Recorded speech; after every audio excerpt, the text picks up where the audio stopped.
आज मी खरी यशोदा झाली असं वाटत होतं. अख्खं महाभारतच माझ्या डोळ्यासमोर झालं. आज इतकं अडवलं मला उभ्या रस्त्याने लोकांनी, इतकं अडवलं. गाडी अडलेली आणि समोरचा गाडीवाला गाडी थांबून माई माई माई माई, अरे पळू दे रे मला रे, अरे जाऊ दे रे. खरं टेन्शन यायला लागलं मला आता. खरं म्हणजे महाराज तुमचं प्रेम मला ओढून आणलं इथपर्यंत. आणि खूप टेन्समध्ये आले होते मी आज, की मी अजून पोचत नाही. पण पुलाजवळ आले आणि अरुण शहरकर गुच्छ घेऊनच समोर उभा होता. आलं रे खरं मर गया माई. तकवा गेला. आणि एक लक्षात ठेव बाबा, किस गली में खसखस तय सपकाळ हाफ टाईम चौथी पास असलेली मी बाई नऊवारीतली, तुम्ही इतकं प्रेम करताना मग वाटते की बरं झालं आपण जगलो. आणि आज महानुभाव पंथांनी माझा परिचय दिला. क्या बात आहे. चक्रधर माझा गेला गेला लावून वेड जीवाला, देहभान माझे हरपून गेले, तयापदी मन तल्लीन झाले, निशिदिनी ध्यास मनाला मनाला, लावून वेड जीवाला. चक्रधर माझा गेला गेला लावून वेड जीवाला. अरे हे गाणे गाऊनच मी भीक मागत होते, काय नव्हतं माझ्याजवळ.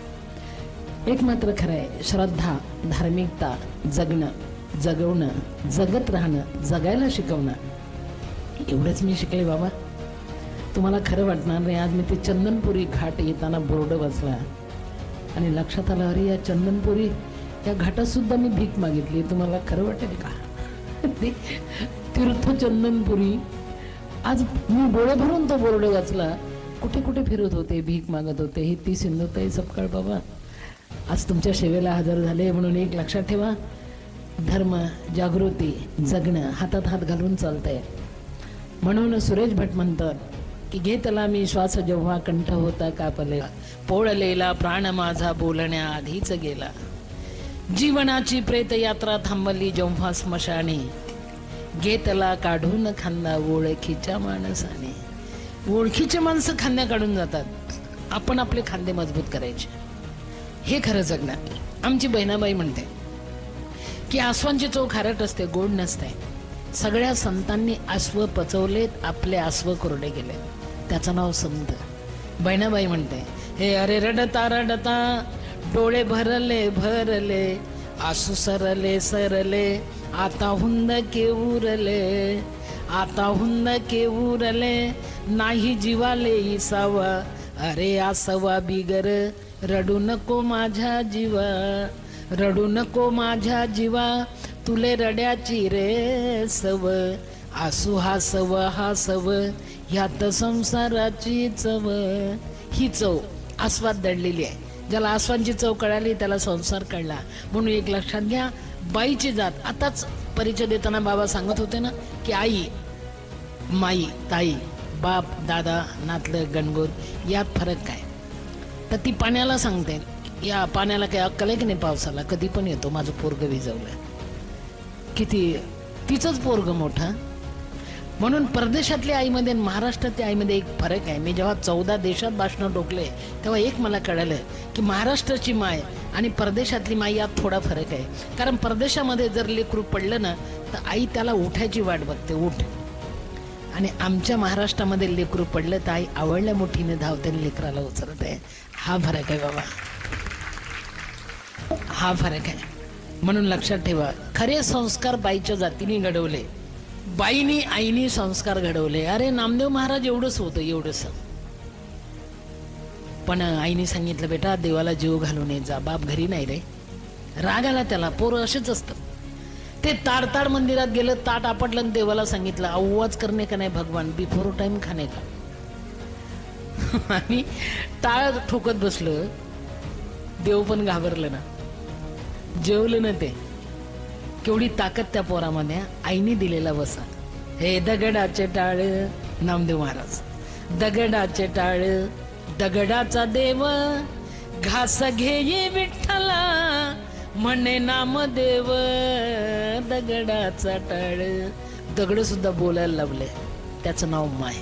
म्हणून एक लक्षात ठेवा, आमची संत बहिणाबाई तुकाराम महाराजांची शिष्या, जिचा पुतळा आहे देऊला, तिने देवाला आव्हान केलं, बाया हो तुम्ही कमजोर नव्हता, कमजोर नाही, कमजोर असणारच नाही. कारण बाईच्या जातीला घडवताना नक्की देवाने ओव्हर टाईम केला असेल, हे माझं मत आहे खात्रीने. म्हणून बाया हो स्वतःला कमजोर मानू नका. अरे आजची रात्र उद्याला राहत नाही, दिवस उगवणारच आहे. म्हणून आमची संत बहिणाबाई देवाला आव्हान करते की भगवंता टाळ फुटली अरे, विना पण तुटला अरे, आयुष्य फाटून गेलं, गाठी पाडल्यात रे अंगावरच्या वस्त्राला, तरी तुझ्या दारात आले. एक काम कर, हम इधर से आणि तू उधर से, 50-50 भगवान, खाली उतर. आम्ही तुझ्या पायरीपर्यंत आलो, तू जरा 4 पायऱ्या उतर की, जमल ना.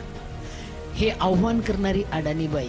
हे देऊळातल्या देवाया हो उतराही पायरी, थांबली बहिणाई दारी, थांबली बहिणाई दारी. देवाला घाम फुटला. कोण म्हणते बाई कमजोर होती? म्हणून एक लक्षात ठेवा, बाई कमजोर कधी नसते, फक्त तिला एक आशा असते, ती वाट पाहते नवऱ्याने कधीतरी म्हणावं थकलीस का ग, बेस्ट बेस्ट नाही का. समजा बाया हो आता तुम्ही घरी गेला तर नवऱ्याने दारातच विचारलं, खरंच ग थकलीस, तुम्हाला तर चक्करच येईल. आदत नाही ना. एक शब्द 12 रेड्याचं बळ आहे. या सप्त्यातून एवढा वसा घेऊन जा, कधीतरी बायकोला थकलीस का म्हणा रे. पण हे गोट आहे, थकलीस का म्हणताना माणुसकीने म्हणा. कारण परवाला मी भाषणातच सांगितलं थकलीस का म्हणा, आणि एक मोठाच्या मोठा पेलवान उठला, ताडताड घरी गेला, सुभाष शीघ्रम. बायकोला सांगितलं इकडे ये, ती घाबरतच आली. म्हटला तुझ्या आईला तुझ्या थकलीस का, असा ट्रिपल पोलिओ दिल्यावरती थकल का. अरे संसार हाय, तुम्ही प्रेमाने म्हणा ना, खरंच ग थकलीस, ती ताडकन तुम्हाला सांगल नाही थकले हो, पण तुमचंच थोबडं उतरलं की हो आज. तिला कळतं रे. म्हणून संसार म्हणजे बांधिलकी, संसार म्हणजे वेदना समजावून घेणं, संसार म्हणजे संसारातला वेदनेचा वेद निर्माण होणं, याचं नाव संसार आहे बाळा. म्हणून एक लक्षात घ्या, जगलंच पाहिजे, भोगलंच पाहिजे. गरिबी आली तरी लाजू नका, मरू नका, जगायला शिका, उद्याची पहाट आपली आहे. आमची बहिणाबाई सांगते, गरिबाच्या दिव्यात तेल नसते तर आत्मबल घाला ना. हे नाही दिव्यामध्ये तेल, बहिणाबाई नाही दिव्यामध्ये तेल, कशी अंधारली रात, तेल मिळे एकदाच नेली उंदरान वात. याचं नाव गरीब आहे. गरीब मरत नाही. वात केली चिंधुकाची, तेल दिव्यात पडल, सापडे ना आग पेटी, घोड इथंही अडल.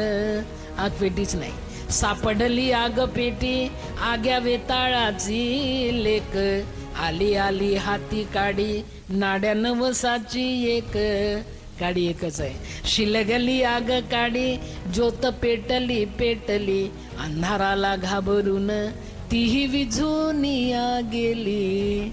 संसाराने गरिबी अशी असते, बाहेरच्या वाऱ्याने दिवे विजतात. अरे बाहेरचे दिवे विजू द्या, तुम्ही आतून पेटायला शिका, कुठलाही वारं तुमच्यापर्यंत पोचणार नाही. वादळ निर्माण करा, हम करे सो कायदा.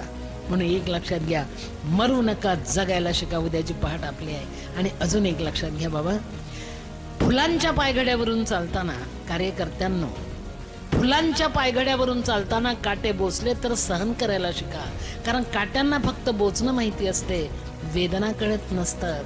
म्हणून तुमचे पावलं तुम्ही इतकं घट्ट करा, एवढे मजबूत करा पाय, की एक दिवस काटे तुम्हाला सांगतील, आइये वेलकम सुस्वागतम, हम झुकता है तुम चलना सीखो, हम झुकता है तुम चलना सीखो. याचं नाव जिंदगी आहे.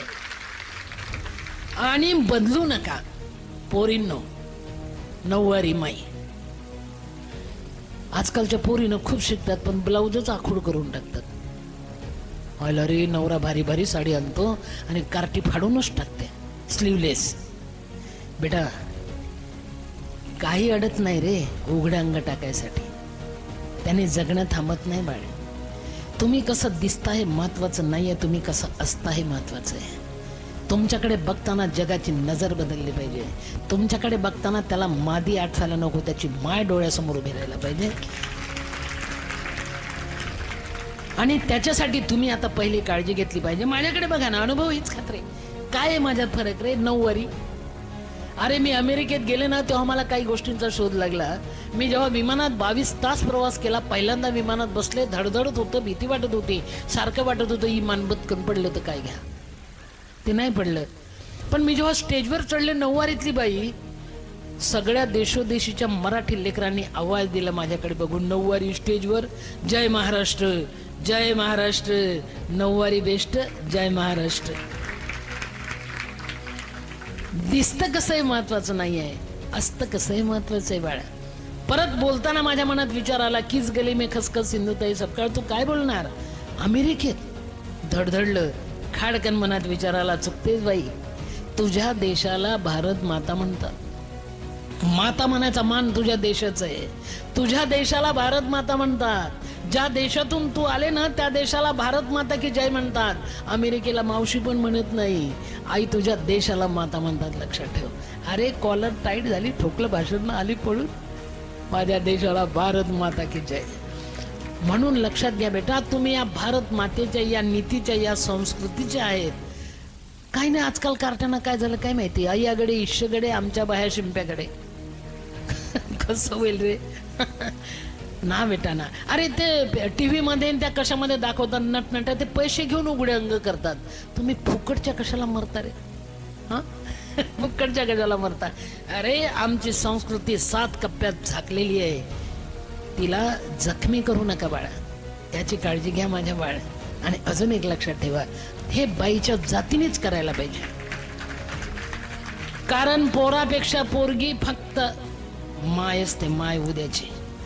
उदाहरणार्थ, पोरीची जात सोशिकच असते. अरे कल्पना करा, 4 पाहुणे घरी आले आणि दूध नाही. आई पटकन पोराला पकडते, आईचा पण ओढा पोराकडेच असतो, आणि जवळ पोराला घेते आणि सांगते, बेटा पाहुणे आले, तुझा बाप घरी नाही, 1 रुपयाचं दूध घेऊन ये रे. बाया हो, तुम्ही पोराला काम सांगितलं आणि पोराने पटकन केलं, असं कधी झालं का? पोरग इतकं चांगलं असतं का? ते कार्ट बापावर गेलेलं असतं.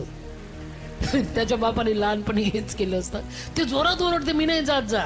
आई त्याच्या तोंडावर हात ठेवून सांगते, बोंबलू नको, इज्जत का सवाल आहे रे. अख्खी इज्जत आईच्या पाठीवर, तिच्याकडे. ती पोराला जवळ घेऊन सांगते, बेटा तुला ना मी दूध आणल्यानंतर शेंगदाणे देईल, गूळ देईल, चॉकलेट पण देईल, दूध आणल्यावर देईल रे. एवढं प्रलोभन दिल्यावर पोरग डाव्या हाती ग्लास घेते, उजव्या हाती रुपया घेते. पाहुण्यांच्या जवळून जाताना डोळे काढून बघते आणि न सांगता पाहुण्यांना सांगते, ग्लास ठोकत. ते ग्लास ठोकत जाते ठणाठणा आणि पाहुण्यांकडे बघत ठोकते. आवाज करणे का नाही, चाय पिणे का और जाने का. हे पोरगे करते. हाच तर फरक आहे. बाया हो, पोरीला सांगा 1 रुपयाचं दूध घेऊन ये. पोरगी आरडाओरडा नाही करत. ते डाव्या हाती ग्लास घेते, उजव्या हाती रुपया घेते, पाहुण्यांच्या जवळून जाताना खाली मान घालते, कार्ट ग्लास ठोकत जाते. पोरगी फ्रॉक मध्ये झाकून नेते बाळा. तिला कोणी सांगितलं नाही रे. ती पाहुण्याच्या बापाला कळू देत नाही, माझ्या बापाच्याकडे दूध नाही. म्हणून बापाची गरिबी झाकायसाठी मुलीचा जन्म आहे, देशाची वेदना झाकायसाठी महिलेचा जन्म आहे बाळा. अजून एक लक्षात ठेवा बेटा, जर माय मेली तर बाप फापलून जातो, पण बाप मेला असेल तर माय मरत नाही रे. कारण लेकरामध्ये जीव अडकलेला असतो बेटा. माय नाही तर काय नाही, देश नाही तर कुछ नाही. ती आपल्या लेकराला जवळ घेऊन सांगते, बाळ जगायचंय बेटा, उद्या पहाट होणार आहे रे, आजची रात्र काढूया. माय मरत नसते माझ्या बाळ, ती काळीच पेटवते संसारासाठी. माय कर्मभोगाचा अंधार पिल्ल त्यात सापडली, दुर्दैव लपे कर्माची रेखा माझ्या कुंकवाच्या खाली, पुसनिया गेलं कुंकू रेखा उघडी पडली.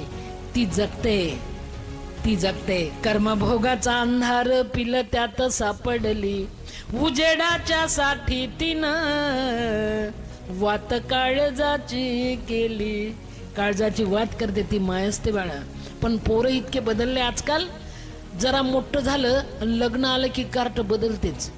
माय मावली फजित पावली, बायको आली दुनिया दावली रे. मगर काय तू रे. अरे तिने भांडे घासले रे, दारोदारी गेली रे.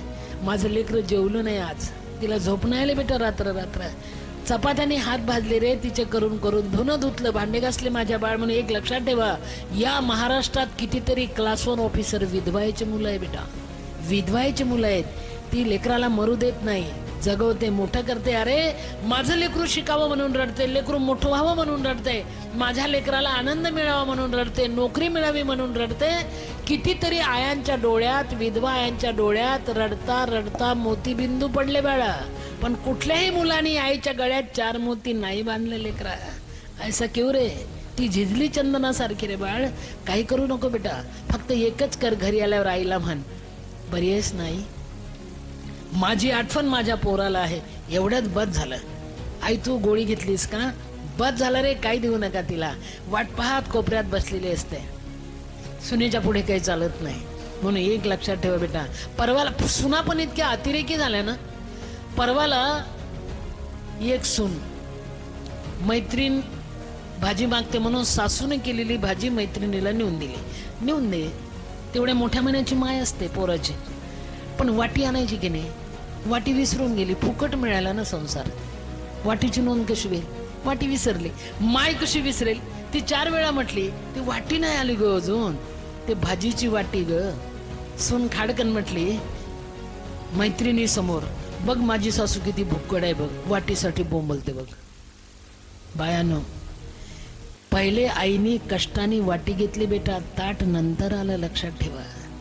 ती ताट विसरू शकेल रे, वाटी नाही विसरू शकणार बाळ. म्हणून तिच्या वाटीची नोंद घ्या बेटा, तिच्या वाटीची नोंद घ्या पोरीनो. त्याची आज गरज आहे, त्याची आज आवश्यकता आहे. आणि अजून एक करा, सगळ्या मुलींना मला सांगायचं आहे, तुम्हाला स्वयंपाक करता येतो का? परवाला मी एका हॉटेल समोरून चालले होते, एक बाबा खुर्चीवर बसून जेवत होता, दुसरा बाबा त्याच्या मागे उभा होता. प्रत्येक खुर्चीच्या मागं माणसं उभे. मी विचारलं हे का बरं उभे राहिले? ते म्हणे ते पुढचं जेवण उठलं की मागचं बसणार आहे म्हणे जेवायला. बायको स्वयंपाकच करत नाही. पोरींनो, तुम्हाला स्वयंपाक करता आला पाहिजे बेटा. अरे तुम्ही जर प्रेमाने एवढीशी भाजी चपाती खाऊ घातली नवऱ्याला, तरी त्याचे विचार बदलतील बाळा, विचार बदलतील. प्रेम सह खाऊ घाला, त्याची आवश्यकता आहे. जमली तर प्रीती, संपलं तर प्रेत. प्रेमाने खाऊ घाला, विचार बदलतील रे. परवाला एका मुलीला स्वयंपाक करता येत नव्हता आणि लव्ह मॅरेज झालं तिचं. लव्ह मॅरेज, नो ऑब्जेक्शन, लव तर लव. बायकोला स्वयंपाक येत नव्हता, नवऱ्याने सांगितलं स्वयंपाक करते, म्हटली नाही येतो मला स्वयंपाक. मग त्यांनी बायकोला सांगितलं एक कर, मी तुला रेसिपीचे पुस्तक आणून देतो, स्वयंपाक करायचे, आईला कळू देऊ नको, लवकर स्वयंपाक करा, मी येतो बाहेर जाऊन. त्यांनी रेसिपीचे पुस्तक आणून दिले. बायको मस्त मांडी घालून बसली, पुस्तक उघडलं, त्यात लिहिलं होतं तेल टाकणे, गरम होऊ देणे, जिरा मोहरी घालणे, कढीपत्ता टाकणे, हळद टाकणे, एवढं तिने केलं. आणि पाणी आणायला उठली, पुस्तकाचं पान बदललं. ती परत आरावर वाचली, त्यात लिहिलं होतं मोठा चम्मच तिखट टाकणे. टाकलं ना, काय दणदणाट भाजी झाली असेल नाही. नवरा जेवायला बसला, फासफूस करत जेवत होता, नाकातून पाणी, डोळ्यातून पाणी. बायकोनीच विचारलं आप रो रहे हो? तो म्हटला ये आंसू खुशी के है. ती म्हटली फिर और थोड़ा लेव ना. तो म्हटला नहीं अब ये खुशी बर्दाश्त नहीं होती.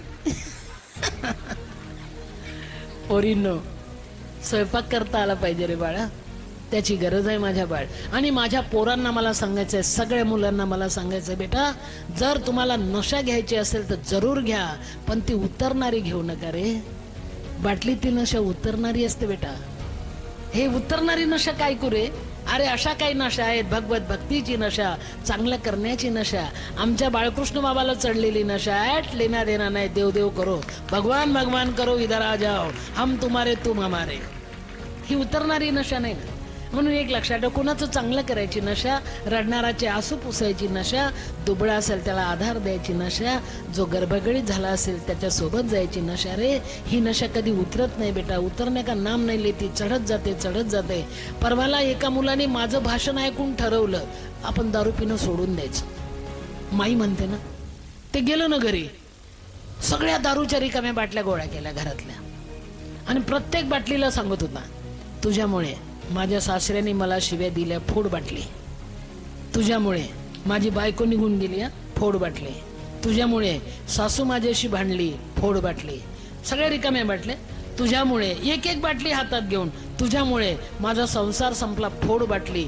चुकून एक भरलेली बाटली त्याच्या हातात आली. तो म्हटला तू माझं काही वाईट नाही केलं, काही नाही वाईट केलं. घातली की शांत गेलं प्यायला बोंबलं.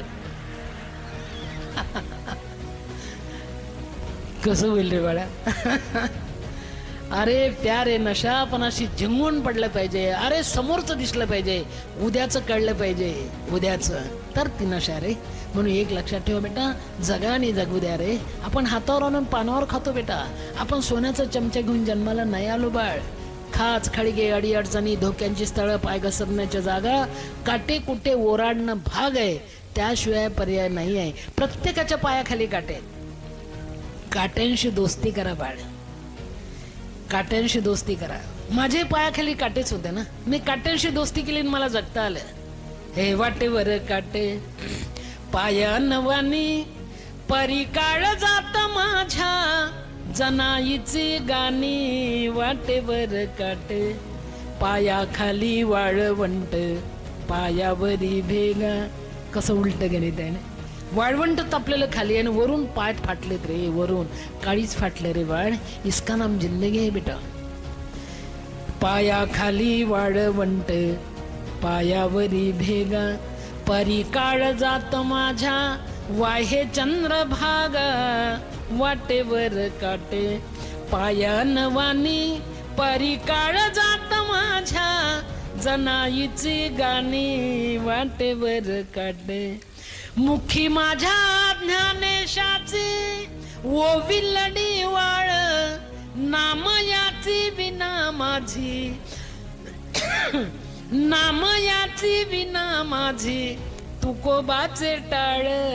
वाटेवर काटे पायनवानी परी काळ जात माझ्या जनाईची गाणी. वाटेवर काटे वाटेवर काटे. काट्यांशी दोस्ती करा बाळ, पळून जाऊ नका बेटा, त्याची गरज आहे.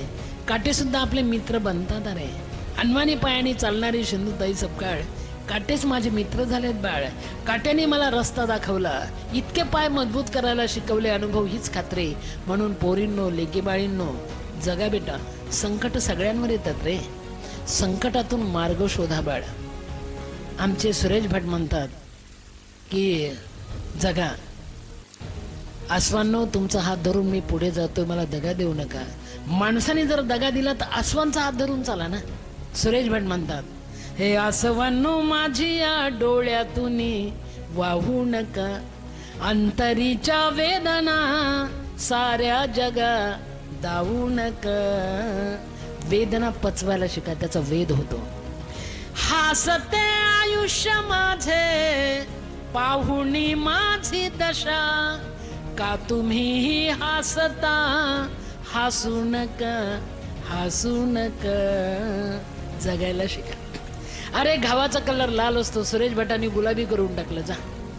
घाव हे माझे गुलाबी मोहराया लागले. हाय बाजारात माझा हुंदका आणू नका. आसवांनो माझी या डोळ्यातून वाहू नका. अंतरीच्या वेदना साऱ्या जगा दावू नका. एक करा बेटा, पती आणि पत्नी ओझे मिळून वाहा. एक चाक पंक्चर झाला तर दुसरं लावा ना, पण ते चाक पंक्चर होणार नाही याची काळजी घ्या ना. कधी मी एक गणित सांगत असते, गणित. सायकल सायकल बाय हो, तुम्हाला सायकल माहित आहे का? सायकल माहित आहे का? हो म्हणा, नाही तर नाही म्हणा. पोरींनो पोरींनो पोरींनो आणि पोरांनो, सकाळी लवकर कोण उठते रे, आई की बाबा? खरं खरं सांगायचं, सकाळी लवकर आई उठते की बाबा उठते रे? का बापाला रोग झाला का? खरंच आई उठते रे. रात्री उशिरा कोण झोपते रे बाबू, आई की बाबा? आज बाबाला सांगा, बाबा तुम्ही भांडे घासा, आईला झोपू द्या. आज फरक आहे. म्हणून एक लक्षात ठेवा, मी कधीतरी एक सायकलचं उदाहरण देते की सायकल म्हणजे आई बाबाचा संसार आहे. पोरांनो संभाल के बेटा, नापास झाला तरी मरू नका बेटा, उद्याचा सूर्य उगवणार आहे, जिद्दीनं उभा व्हा. आणि एक करा बेटा, सायकल म्हणजे आई बापाचा संसार आहे. पोरांनो आणि पोरींनो, सायकलला चाक किती रे? पुढचं चाक आईला द्यायचं की बाबाला द्यायचं रे? आईला कार्टे आईवर गेले. तुम्ही किती मोठं मन केलं, बाबाला पुढचं आईला पुढचं चाक दिलं तरी आई घेत नाही. आई एवढी अडाणी नसते, तिला माहित आहे आपण जर पुढचं चाक घेतलं तर मागच्या चाकावर लक्ष ठेवता येत नाही, गडबडी हो सकते पीछे के पीछे. ते कुठं पण बोंबलत जायला नाही, इथंच होतं म्हणून, नो भरोसा. म्हणून आई पुढचं चाक बापाला देते बेटा. आणि ती मागचं चाक घेते. बरं सुरक्षित आगे बडो हम पीछे पीछे. आता ठरलं पुढचं चाक बापाचं. कोणाचं? कोणाचं? बापाचं. मागचं? आता गणित करा बेटा. चैनसह पायडल कुठल्या चाकाला? जोरात सांगा. मागच्या म्हणजे कुणाच्या? आईच्या. बापाच्या? नाही. ते ब्रेक मारायचं असेल तर कुठल्या चाकाला? कारण पुढच्या चाकाला ब्रेक मारला तर बदकन पडतं ना. ब्रेक सुद्धा पुढच्या चाकाला म्हणजे मागच्या चाकाला म्हणजे आईच्या चाकाला. बापाच्या नाही. मला एक सांगा बेटा, ते उभं ठेवायचं दांडुकलं स्टँड कुठल्या चाकाला? मागच्या म्हणजे कुणाच्या? आईच्या. बापाच्या नाही. ते बसायचं सीट कुठल्या चाकाला? मागच्या म्हणजे कुणाच्या? आईच्या. बापाच्या नाही. ते ओझं ठेवायचं कॅरियर कुठल्या चाकाला? माग जोरात सांगा. कुठल्या चाकाला? मागच्या म्हणजे कुणाच्या? आईच्या. बापाच्या नाही. मला एक सांगा बेटा, ते कुलूप लावायचं असेल तर कुठल्या चाकाला? मागच्या म्हणजे कुणाच्या? बापाच्या. टोटल ओझं आईच्या चाकावर आहे की नाही?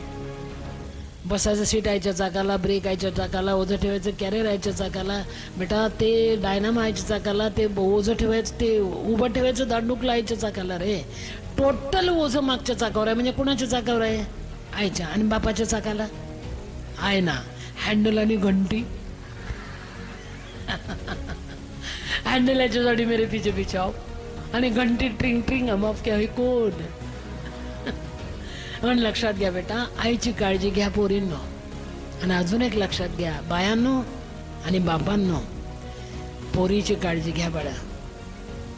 काय नाही ते रे पोरगी सोबत हळदीने पिवळी झालेली असते, हिरवा चुडा हातात असतो, परक्या घरी चाललेली असते रे. अरे तिचे दागिने तिचे नसतात बाळ. संकट आल्यावर तिचे दागिने पहिले गहाण टाकले जातात. फक्त तिची सावली तिची असते बाळ. पोरींचा त्याग कधी लक्षात घेतला तुम्ही? बापाच्या घरी लहानाची मोठी होते, दुसऱ्याच्या घरी जाऊन स्वतःला रुजवते बाळ. पण जाताना 4 वेळा हात हलवते माहेरला. मी निघाले बरं का, मी चालले बरं का. कन्या सासुऱ्याशी जाय माग परत ऊन पाहे माहेराशी. ती केवढा त्याग करते रे मुलीची जात. कधी ओळखाल रे बेटा तिला? काही अपेक्षा नसते माझ्या बाळ. म्हणून मुलगी 2 घरासाठी जगत असते. तिचा जन्म 2 घरासाठी असतो. ही फक्त मायच करू शकते बेटा, उद्याची होणारी माय. म्हणून मुलीची जास्त काळजी घ्या बाळा. आणि मुलींनो, तुमचं पण काळीचा अलवार ठेवा बेटा. बदलून जाऊ नका. पोरं फार बदलले आजकाल. आजकालचं पोरग पोरीला सांगते मेरे ऊपर प्रेम करणे तो उभ्याने मर. एका प्यार का तरीका आहे. आमच्या वेळी सुद्धा पोरं प्रेम करायचे रे, पण अंडरग्राऊंड करायचे लेखो. आमच्या काळातलं प्रेम अंडरग्राऊंड असायचं. प्रेमभंग झाला तर पोरं पोरीला मारायचे नाही रे, सांगायचे ये भी कुछ कम नहीं तेरा दर छूटने के बाद, ये भी कुछ कम नहीं तेरा दर छूटने के बाद, हम अपने पास आए दिल टूटने के बाद. अशी म्हणणारी पोरं होती. आजकालचं कार्ट प्रेमभंग झाला की पोरीला सांगते मैंने तुझसे प्यार किया अबला समझ कर और तेरे बाप ने मुझे पिटा तबला समझ कर. डालडा ब्रँड हायब्रिड झालेच कार्टे. अरे प्रेम करा रुक्मिणी सारखं पोरींनो. अरे भावाच्या त्या बंदिवासामध्ये तिने पत्र लिहिलं. तिच्याजवळ प्रॉब्लेमच होता, सोर्स नव्हता कसला. तिने डोळ्याचं काजळ काढलं, नखाची लेखणी केली. पर्याय बघा, जमली तर प्रीती, संपलं तर प्रेत. रुक्मिणीने पत्र लिहिलं कृष्णाला. नेत्रीचं काजळ, नखाची लेखणी, पत्रिका रुक्मिणी लिहित असे. कडे कोट बंदोबस्त तरी ती पत्र लिहिते. रुक्मिणी म्हणे कंसांतका यादव नायका, लिहिली पत्रिका पहा वाचून, भावाने दिले शिशुपाळा, धाव घन निळा, नेई मज हरून. मला पळवून घेऊन जाता, माझं प्रेम तुझ्यावर, मी तुला वरलंय. रुक्मिणी सारखं प्रेम करा बेटा. कारण आजकालचे कार्टे फार बदलले. अरे आमच्या काळात पोरं गाणं म्हणायचे. आमच्या काळात गाणं सुद्धा किती पॉवरफुल असायचं नाही. अरे प्रेमात ऊर्जा आहे, प्रेमात ताकद आहे बेटा. रफीच्या 2 ओळी मला आठवतात. प्रेम कसं असावं. पास बैठो तबीयत बहल जाएगी. रफी प्रेम. पास बैठो तबीयत बहल जाएगी, मौत भी आ गई हो तो टल जाएगी. काय मरण सुद्धा जाईल दूर, तू फक्त जवळ बसून राहा. धुतल्या तांदळासारखं स्वच्छ प्रेम. काय प्रेम होतं नाही. प्रेमात ताकद असते बेटा. पास बैठो तबीयत बहल जाएगी, मौत भी आ गई हो तो टल जाएगी. आजकाल ते पोरग असं गाणं नाही म्हणत, ते कोल्यावरी कोल्यावरी बोंबलते. कोल्यावरी कोल्यावरी ती गेली बोंबलत तुझ्या घरी, कोल्यावरी कोल्यावरी रे. किती बदललो रे आपण, किती बदललो बेटा. माती नीती आणि संस्कृती जिथे हातात हात घालून चालतं त्याचं नाव महाराष्ट्र आहे बेटा. या राष्ट्राने बदलून चालणार नाही तिला. अख्ख्या जगाची नीतिमत्ता तुमच्या खांद्यावर आहे, लक्षात ठेवा. पोरींनो, पाय रोवून चालायला शिका रे. त्याची गरज आहे बेटा, त्याची आवश्यकता आहे बाळ. म्हणून एक लक्षात ठेवा, मी आई होते म्हणून जगले, मी आई होते म्हणून जगले. कुठे पोरं ओरडतात त्यांना उभं करायला जरा. माझे पोरं मला आठवतात, मी आई होते म्हणून जगले बाळ. संसार एवढा सोपा नसतो रे. दररोजच काही दिवस उगवत नाही, अंधार पण असतो ना बाया हो. माझ्याजवळ तर जगण्यासारखं काय नव्हतं बाळ, काय नव्हतं.